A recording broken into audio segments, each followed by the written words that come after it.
stood by the river. Suddenly there came up out of the river 7 cows, fine looking and fat, and they fed in the meadow. Then behold, 7 other cows came up after them out of the river, ugly and gaunt, and stood by the other cows on the bank of the river. And the ugly and gaunt cows ate up the 7 fine looking and fat cows. So Pharaoh awoke. He slept and dreamed a second time, and suddenly 7 heads of grain came up on one stalk, plump and good. Then behold, 7 thin heads, blighted by the east wind, sprang up after them. And the 7 thin heads devoured the 7 plump and full heads. So Pharaoh awoke, and indeed it was a dream. So let's try to back up and get another overview of where we are. Joseph was thrown in prison because of an accusation of which he is not guilty.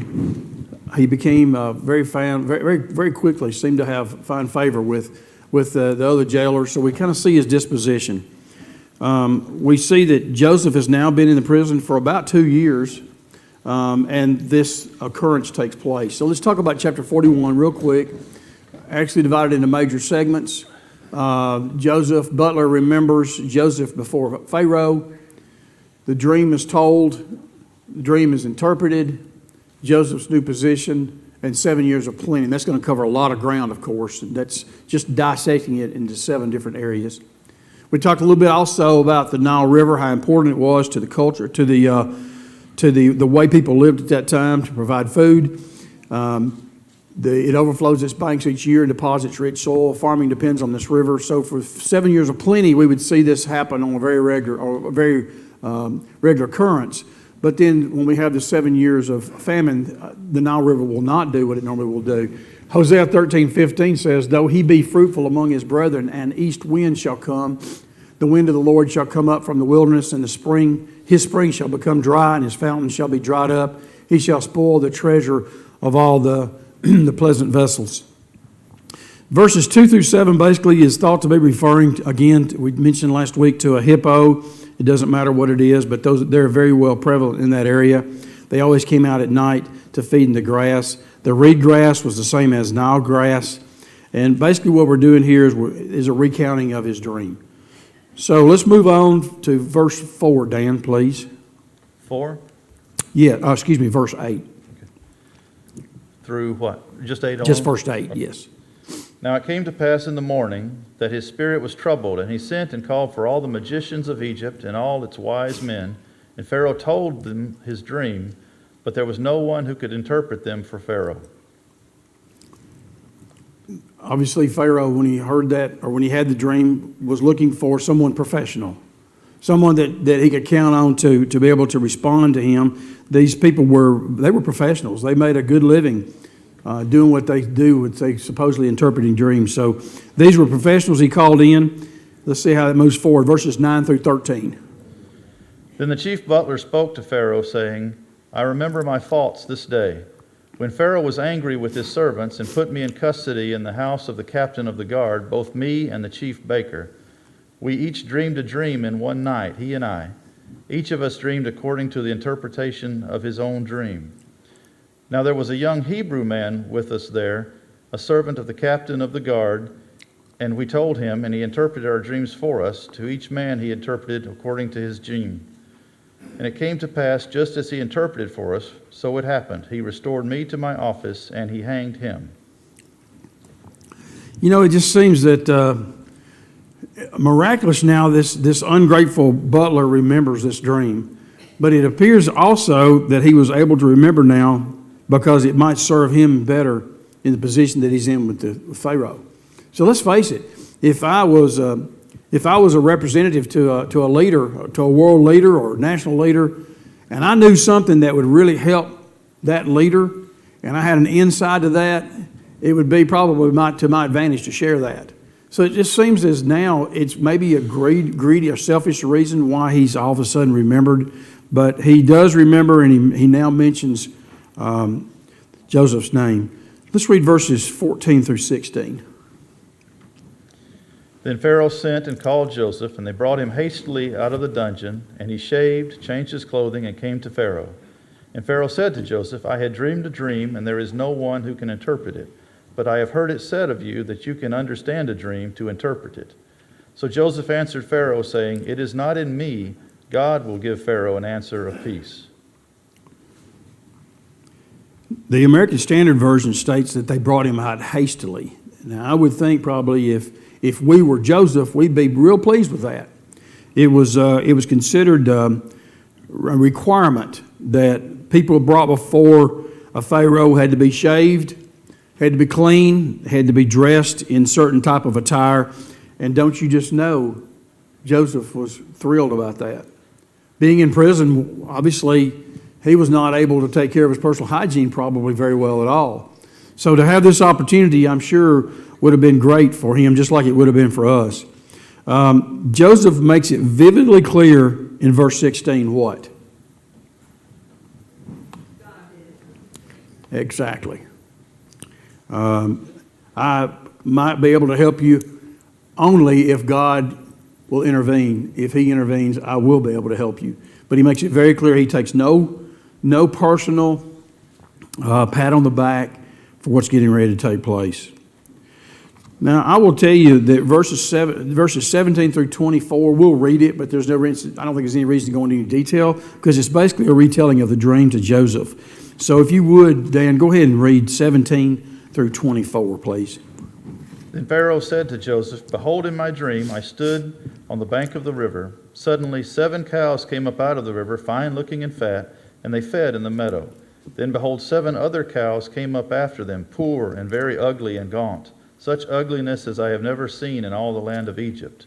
And the gaunt and ugly cows ate up the first 7, the fat cows. Then when they had eaten them up, no one would have ever known that they had eaten them, for they were just as ugly as at the beginning. So I awoke. Also I saw in my dream, and suddenly 7 heads came up on one stalk, full and good. Then behold, 7 heads, withered, thin, and blighted by the east wind, sprang up after them. And the thin heads devoured the 7 good heads. So I told this to the magicians, but there was no one who could explain it to me." Again, just a retelling. Now, let's when we get ready to read verses 25 through 32, we don't know how much time has spanned between, or how long did it take for Joseph to get the interpretation from God? That's not revealed to us. We just have the revelation starting in verse 25 as to what that dream meant. So we have to understand that at some point in time, we have to know that probably he went to God in prayer, or God, in some miraculous way, revealed to him what this dream said, but we don't know what that time span is. But starting with verse 25, where Dan's going to start reading, is going to be the interpretation of what Pharaoh had dreamed. Verses 25 through 32, Dan. Then Joseph said to Pharaoh, "The dreams of Pharaoh are one. God has shown Pharaoh what he is about to do. The 7 good cows are 7 years, and the 7 good heads are 7 years. The dreams are one. And the 7 thin and ugly cows which came up after them are 7 years, and the 7 empty heads blighted by the east wind are 7 years of famine. This is the thing which I have spoken to Pharaoh. God has shown Pharaoh that what he is about to do. Indeed, 7 years of great plenty will come throughout all the land of Egypt. But after them 7 years of famine will arise, and all the plenty will be forgotten in the land of Egypt, and the famine will deplete the land. So the plenty will not be known in the land because of the famine following, for it will be very severe." And the dream was repeated to Pharaoh twice, because this thing is established by God, and God will shortly bring it to pass. So what was, in verses 25 through 32, what did Joseph say to Pharaoh? What was his response? Pharaoh says, "What does this mean? I don't understand." What was his response?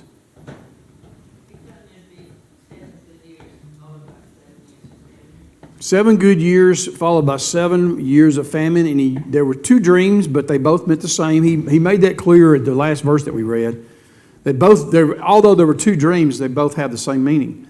He used beast and he used vegetation. Someone mentioned that last week after class. I do not remember who it was, but I thought that was a good point, that the dream was not only will your meat go away, but also your vegetation, thus a true famine.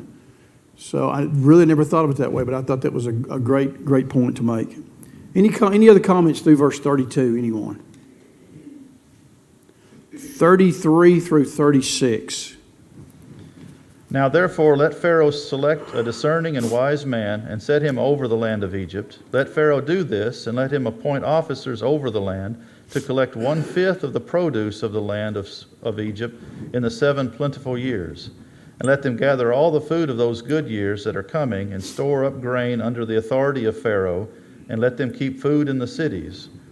Then that food shall be as a reserve for the land for the 7 years of famine which shall be in the land of Egypt, that the land may not perish during the famine.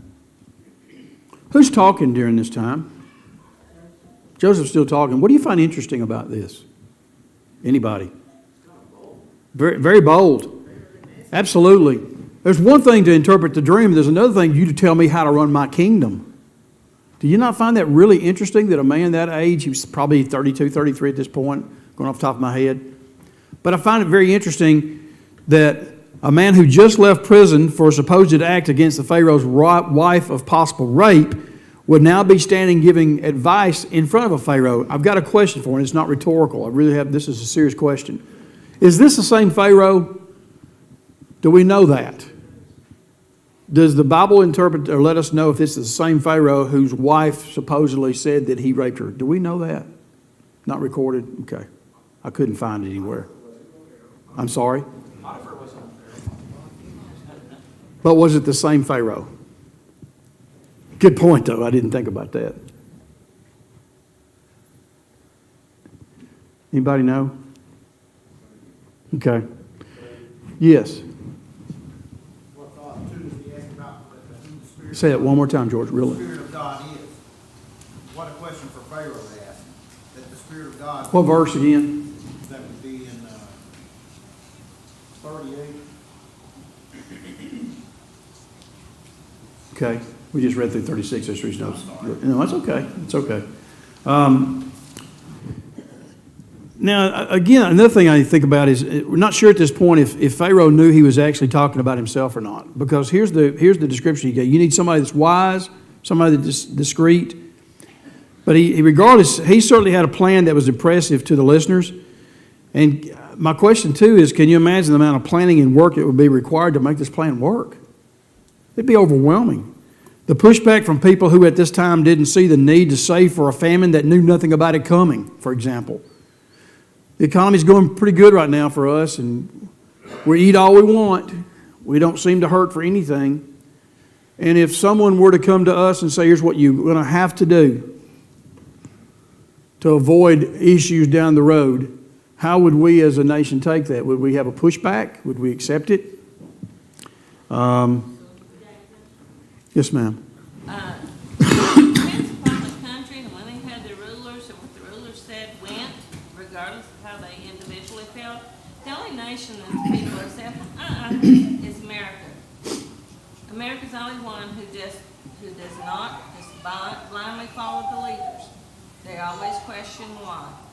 But the other nations, if you look at them, especially in the East, and in South America and other, they follow whoever is the leader. If they tell them not to do this, they don't do it. Now, I'm not going to say there aren't some people, but the majority of people aren't questioning. And it's just a whole different mindset. We would question. But I don't think the Egyptians questioned if Pharaoh said whatever whatever law he wanted to. I don't think they'd question that. They would have done it. And I agree with you 100% from a rule of law, but from a common sense standpoint, human beings have not changed over hundreds and hundreds of years. I still would have to think things are going pretty good for my family. Why is it that they wanted me to give a fifth of what I'm producing when I think things are going well? Yes, Miss Peggy. Living in a democracy as we have and living in a dictatorship as Good point. Many other countries have, even though it may not call itself a dictatorship. They Right. have it. Good point. Yes, ma'am. Good point. Everybody complains about taxes, no matter how big, small, or great they are. Mm-hmm. You know, in a case like this where they were gonna have these 7 years of plenty, you know, most likely they would have either, waited, maybe had more of a, not clearing so much, and then also would have probably sold it to other areas. So, they would have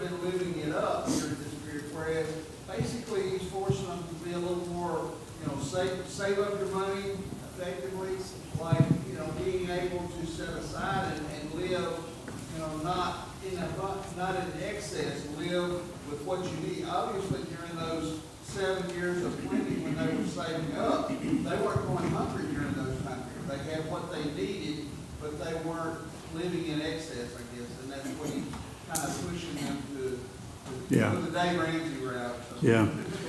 Well, the very clear fact is this: in the 7 years of plenty, all the people were to take 1/5 and give that to the government and let the government handle it. Now, as John said, we're going to complain about taxes regardless, but wouldn't it be nice if all we had was a 20% taxation, if that's all we had? But I still wonder how people would react saying you got to give us 1/5 of everything that you produce. One more, a little bit louder. They didn't trust them to just save it, they had to put it under some other kind of rule. Sounds familiar. Social security system? I was going to say, it sounds very familiar to what we have. That's a different topic I won't get into. I don't want to get Brother Jesse's blood pressure up there. Yes, sir. Unless you wanted to be like the baker, you were gonna do it. Good point. Absolutely. Yeah, yeah. Like it or not, right? Yes, sir. Just quickly, you said Joseph was probably 32 or 33. It tells us a few verses down, he's 30 at this time. And you mentioned earlier that at the very beginning of the chapter, it says after 2 full years had passed.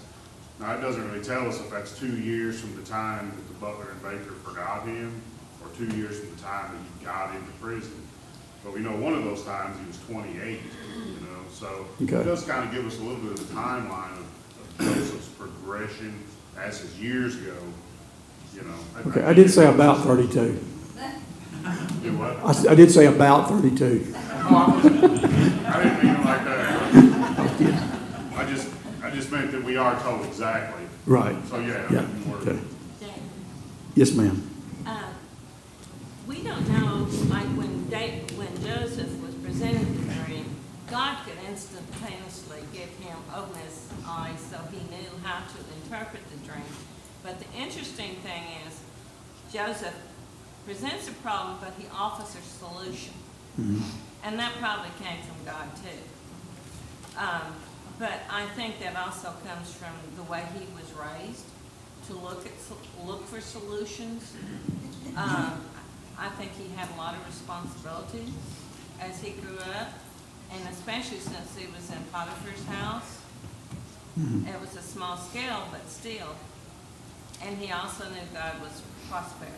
It wasn't because of his work, but God was prospering everything there. Right. I find it interesting, not only Joseph, but I find more interesting probably the fact that Pharaoh accepted everything he said. Now, what he did have is he had the facts of the interpretation of the dream.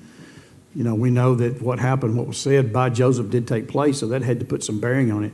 But obviously, it still had to be God's providence for him to listen to exactly what Joseph said and to heed to his advice. Verses 37 through 40. So the advice was good in the eyes of Pharaoh and in the eyes of all the servants. And Pharaoh said to his servants, "Can we find such a one as this, a man in whom is the Spirit of God?" Then Pharaoh said to Joseph, "Inasmuch as God has shown you all this, there is no one as discerning and wise as you. You shall be over my house and all my people, and be ruled according to your word. Only in regard to the throne will I be greater than you." I still don't think we think about this. I know it's just hard for me to fathom this, that now he's gone from prison to what position? Second. God can do anything he chooses to do with our lives if we'll just let him. Isn't that a lesson? Give me 1 second, John.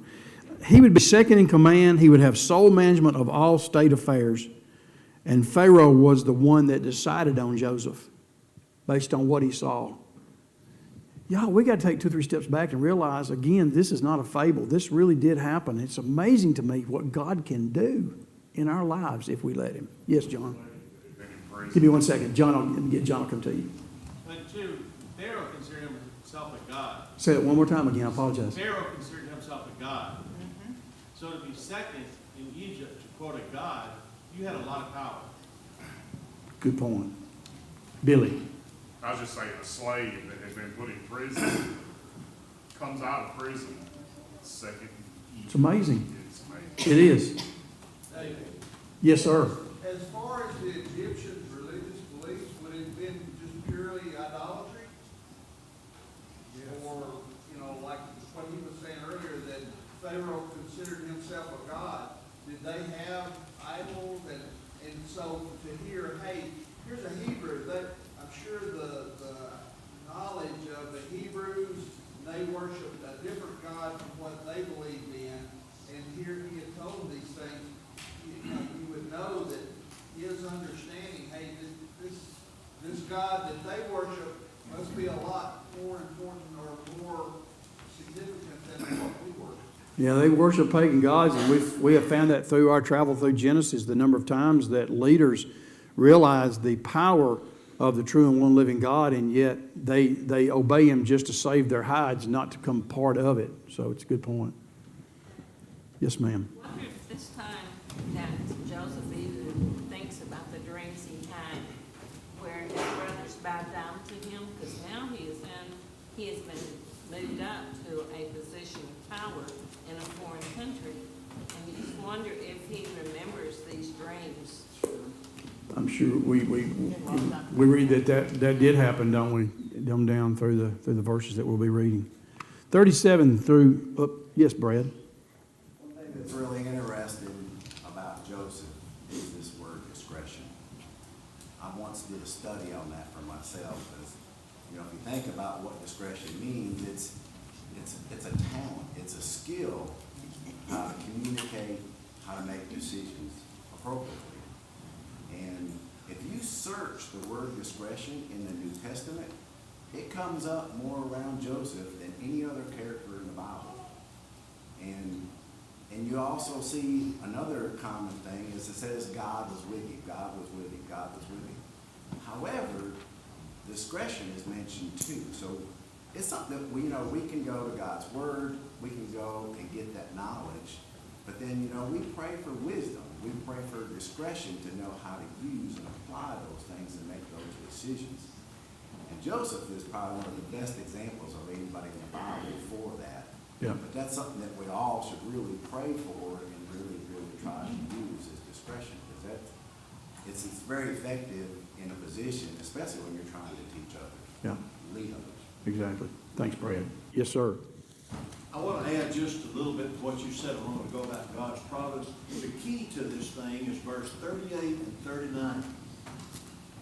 Go ahead and read that, Wayne. All right, here's my point. God wanted the Egyptians to know who He is. And that goes all the way back to Genesis 12, where He made a promise to Abraham. He ultimately is doing all these things to get the people of Israel separated from the Egyptians. But look at verse 38. Pharaoh says, can we find such a one as this, a man in whom the Spirit of God is? Pharaoh said to Joseph, forasmuch as God has showed thee all this. So there's the key to it.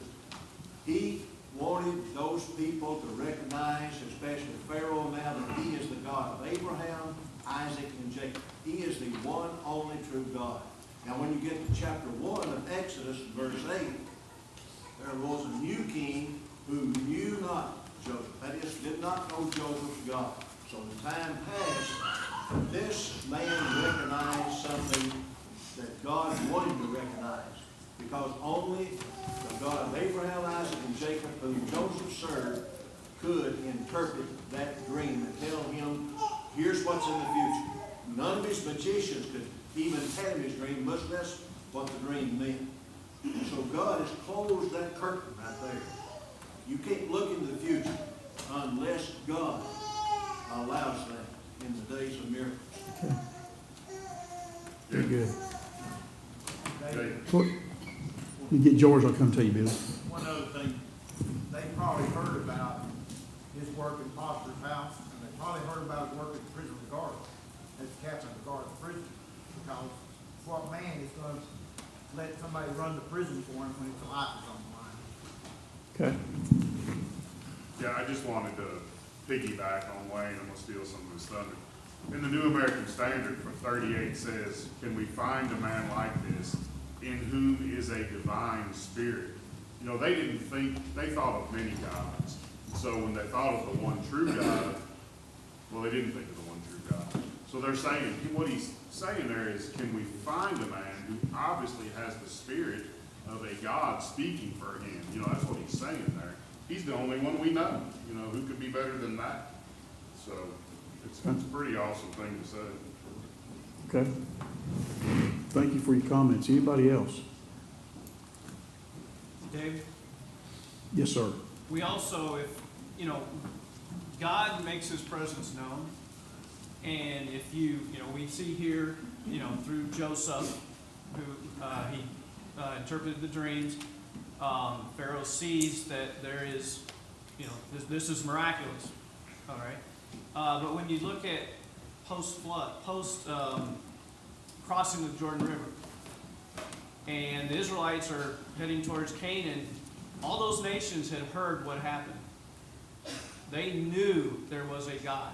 They knew that the Israelites' God was God and that he could do this stuff. They had opportunity to believe and follow him. Of course, most did not, just like today, but Right. he was God of all people. Very good. Whether they accepted it or not, that's something else. Yeah. Very good. Great points. Anybody else? 41 and 42. And Pharaoh said to Joseph, See, I have set you over all the land of Egypt. Then Pharaoh took his signet ring off his hand and put it on Joseph's hand, and he clothed him in garments of fine linen and put a gold chain around his neck. This is just more symbolism that's used by the king, by Pharaoh, to prove to the general public that, yes, this man is in charge. He gave him a ring that identified him as a representative, a chain around his neck that was worn for authority, his fine clothes. So once again, just trying to make sure that people knew that he was the man in charge. 43 and 44. And he had him ride in the second chariot which he had, and they cried out before him, Bow the knee. So he set him over all the land of Egypt. Pharaoh also said to Joseph, I am Pharaoh, and without your consent no man may lift his hand or foot in all the land of Egypt. Now, let's be realistic. He's still a human being. You reckon he smiled a little bit when he rode through in those parades? He's still a human being. You know, the way this reads is the person in this position usually followed the king in all public ceremonies. He's going to be right behind Pharaoh. People knew his position. Not to say in any way that he would be haughty, but I've got to believe that he would be proud not of himself, but proud of the opportunity that he had to present himself to help people. This ride was only second to the king. And what was really interesting is also what were the three words that were stated that shows that he means business. I am Pharaoh. What does that mean? What I say goes. If I say this man is riding second behind me and he wears a ring and he has the chain, I am Pharaoh, so what I say goes. I think it's what he's stating there. Verse 45, Dan. And Pharaoh called Joseph's name Zaphnath-Paaneah, and he gave him as a wife Asenath, the daughter of Potipharah, priest of On. So Joseph went out over all the land of Egypt. Asenath was the daughter of a pagan priest and was actually named after one of the pagan goddesses of Egypt. This marriage was disastrous in its ultimate consequences, as we see the lines of their sons Ephraim and Manasseh lean toward idolatrous living. So once again, we see a man of God that marries a woman that is not. And we can go in all different directions here, and I know I don't want to open up a can of worms, but if you would think that Joseph had made so many decisions to not do things that he knew would not be appropriate, and you just wonder why he didn't set his foot down in this. It may get right back down to what somebody said: you do it or you're beheaded. That might be still the consequences. I don't know, but still a decision that did not work out very well. Verse 46, Dan. Joseph was 30 years old when he stood before Pharaoh, king of Egypt. And Joseph went out from the presence of Pharaoh and went throughout all of the land of Egypt. So how old was he when he was sold by his brothers? 17. So we've got 13 years now. It goes back to what Billy was stating earlier. We've got 13 years that he was in Potiphar's house and in prison. So now at 30 years old, he has this type of responsibility. Verses 47 through 49, please. Good point. As a foreigner. Yep. But,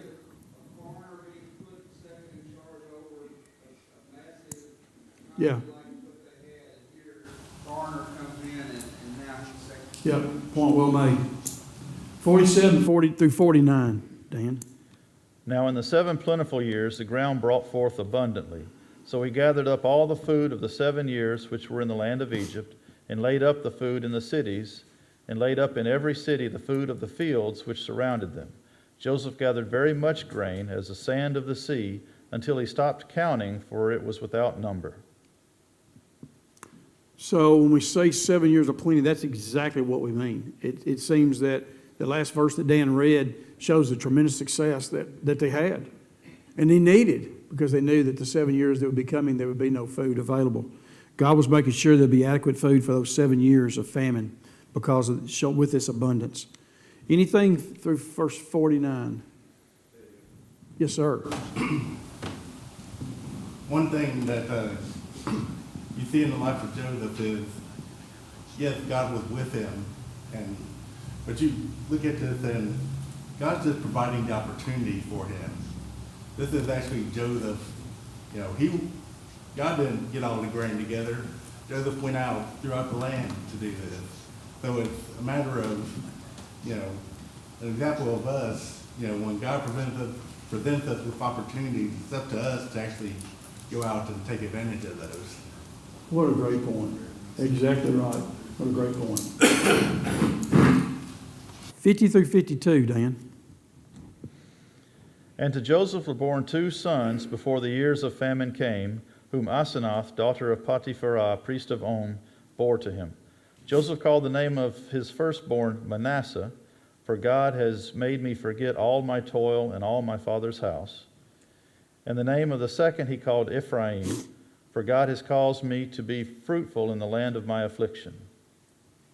You notice so many times during that time, people's names reflected certain things. Manasseh literally means forgetfulness, and Ephraim literally means fruitfulness, which is exactly what these verses point out. Verse 53. Then the 7 years of plenty which were in the land of Egypt ended. Those people had no idea what was coming, did they? They've been warned. We are people of plenty, aren't we? We have no idea what it would be like to have nothing. Sometimes I know you do as well. I sit and I almost come to tears thinking about mothers that have dried up and cannot feed their children. It's hard for them at this point to imagine in the next 7 years what's going to happen to them. It's just same again. We'd be the same way. We're sometimes blinded by our current situation, and we don't prepare ourselves for difficult times that come ahead. And obviously, that's what the plan was all along, was to try to plan for that. 54 through 57. And the 7 years of famine began to come, and Joseph had said, the famine was in all the lands, but in all the land of Egypt there was bread. So when all the land of Egypt was famished, the people cried to Pharaoh for bread. Then Pharaoh said to all the Egyptians, go to Joseph, whatever he says to you, do. The famine was over all the face of the earth, and Joseph opened all the storehouses and sold to the Egyptians, and the famine became severe in the land of Egypt. So all the countries came to Joseph in Egypt to buy grain, because the famine was severe in all lands. The words go into Joseph have a tremendous amount of meaning. This order came from who? From Pharaoh to the people. Here we see the tremendous authority that Joseph was given and the confidence that had been placed in him during these 7 years of famine. In verse 54, we see the beginning of the famine, and in verse 55, we see that the people's food was now either depleting or it was gone. And this is when the plan began to see its success. That which was collected as a tax during the years of plenty is now being sold back to the people. And I see a few smiles coming back this way at that. It sounds familiar as well. Now let's think about what a job Joseph had to do. Put your feet in his shoes, guys, ladies. How much do you charge? How much does each family get? I got a family of 5. Is there an allocated part? Is there an exact amount? Or is it because I've got one that's 2 years old and one that's 15 years old? How do you determine that? How do you the best distribute for 7 years? You know how much total food you have, and you can kind of count, divide it out that way, I guess. But that's easy for me to say. Give me 1 second. How do you avoid politics and favoritism? Let me finish. Just 1 second. I'll get to you. How do you maintain an honest staff? There's no telling how many people he had working for him. You reckon they may have taken a little bit and on the side and tried to sell some on the side? The human beings were dealing with human beings. How do they avoid mob mentality that we see today? I think Ms. Liz pointed out the culture was different there, but when people are hungry, culture is kind of maybe thrown out the window. Especially if I'm a father and I have children that are hungry. Some had 2 comments. Yes, Billy. You know, you said he knew how much he had, he could figure it out that way, but it actually states that he quit counting, and the abundance was like the sands of the sea. So he didn't know how much he had. Yeah. And the mob mentality, I mean, I think we're told that there was bread for everybody. So, I mean, they had to come get it, they had to buy it, which you alluded to. It was there to start with. It is like Social Security, too. But, you know, so maybe there wasn't a mob mentality so much. I mean, they had the food, they just had to get it a different way. Right. Okay. Somebody else had a comment. Yes, sir. Charlie. Yeah, they were supplying food for all the earth too, but not just Egypt. I was going to ask that question next. It says that there was a famine over the face of the earth, and there's no reason to argue that. That's exactly what the Word of God says. So we can. Someone else had a comment. I was just gonna say, he used the same, gift that he had to know the prayers. He had God with him. Okay. David, Yes. to me, the story of Joseph is the story of that when you obey God, you're like a tree planted by the water. And then even in the case of Christ, you're not gonna find favor with all men, but you're gonna hopefully grow in wisdom and find favor among men for the way you're living. Yeah. Okay. Any other comments? Hey, David? Yes. If I remember my history right, up until this point, Egypt was, you know, a decently strong country and all, and Pharaoh was king of that country. But it was at this point that all these riches flow into Pharaoh and Egypt, and this is when they start becoming the dynasty that they were. Okay. Yes, ma'am. God could also make the food be plentiful throughout the 7 years. Right. It doesn't say that like it does in an instance where the oil never ran out. I mean, she never had more, but it never ran out. And so it doesn't tell us that, but God can make sure that there was enough food, not only for Egypt, but the whole world. Okay. Any other comments? We were talking about how people went out like Joseph, assuming he kept to his plan and took 1/5. But if he took 1/5, now it's enough to feed them for another 7 years, plus the whole world. That means they had 4/5, 4 times as much those first 7 years. And so they were definitely not hurting those first 7 years. I don't think they would have missed even the 1/5 of Joseph. Anybody else? David? Way up there. Yeah, Wayne. I think it's interesting that how many was talking behind Joseph's back. You know, how a rumor gets started, and wrote this and other. There was probably a lot of them said, how can this man have so much power? And he attempted to break Pharaoh's wife. Yeah.